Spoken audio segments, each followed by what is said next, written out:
So it's a great morning and we are mobiling from Manila to Cavite because I will be supporting very good friend. His name is Dan Liwanag, owner of Liwanag Cafe, and we'll be doing some intervention, some connection, but above all, just adding value to people who believed in the work that I do, and I want to make sure I'm supporting them. So, samahan niyo ako.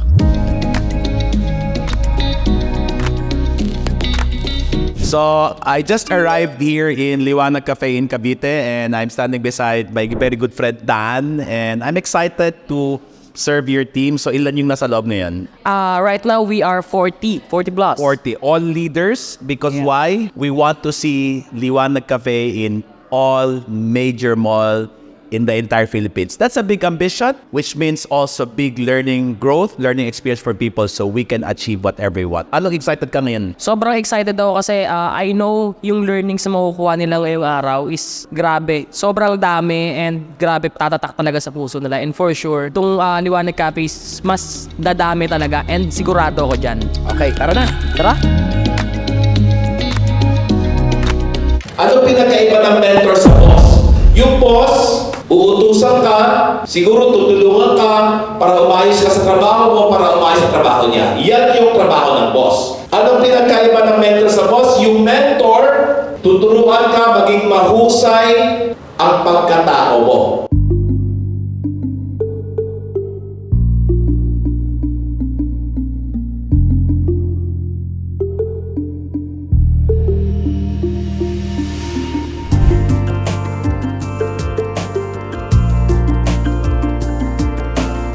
Let's do this in 10 counts. 10! Number 2 dito, all number 3 dito. Number 4, number 5, get that chair. Are you happy with your small group? Yes! Give your small group a group hug!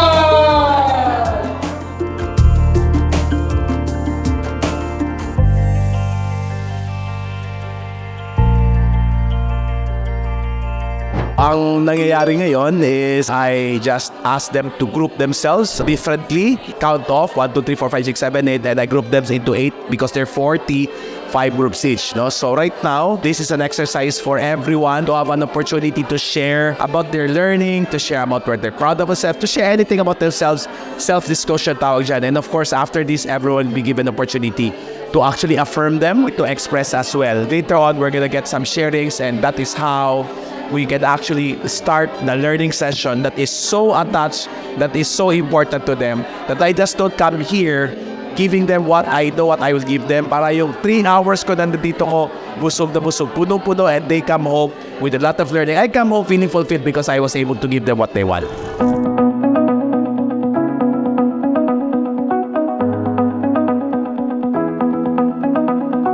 Never work for money. Huwag na huwag ka magtrabaho dahil sa pera. Kung yan ang iyong pag-iisip, mainam ang pera sa'yo. But I want you to make sure you work here not because of money, you work here because of growth. Anong ibig sabihin? Kung hindi mo pa kinikita yung gusto mong kitaan ngayon, okay lang. As long as you have every intention to grow yourself.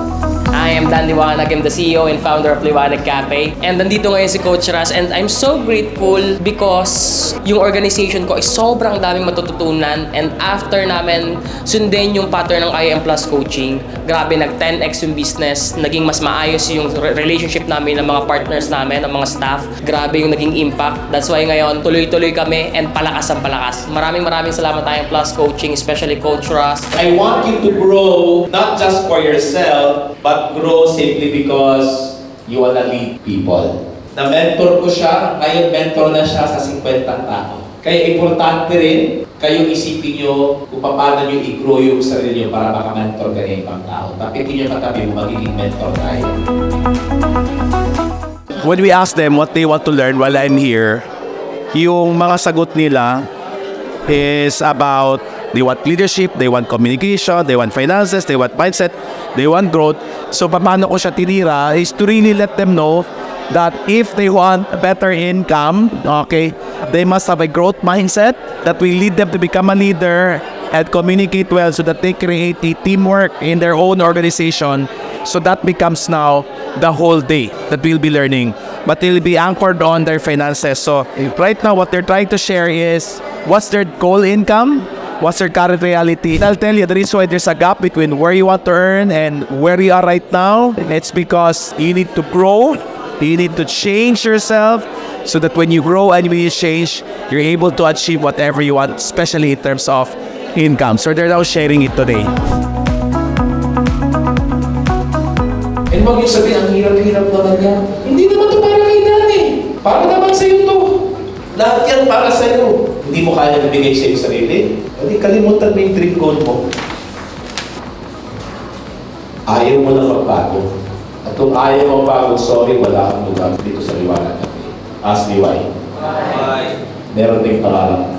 Pero kung yung pangarap ng kumpanya hindi sang-ayon sa pangarap mo, huwag kang mabigat. So eto na nga, pauwi na ako, no? And I'm so glad that, people who loves me, who are supporting me are here. Thank you, Paolo. Pagupit lang ako. But I'm just so happy that I have this opportunity to bless people, bless company owners, bless their employees to be more productive by giving them awareness that they are responsible for their own success and making sure that they do their best to the best of their ability to serve the company they're serving, but above all, the people who they love, because when they work really well, gratitude, giving their best, growing, they're able to bless their family, and hopefully that will translate to blessing the country.